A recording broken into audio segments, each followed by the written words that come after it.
خالی stamp paper یا سادہ کاغذ پر دستخط کرنے کی۔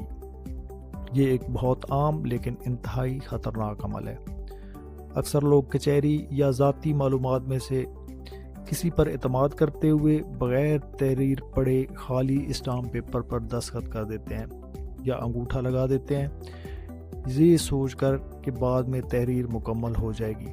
لیکن حقیقت یہ ہے کہ یہی جگہ سب سے بڑا فراڈ شروع ہوتا ہے۔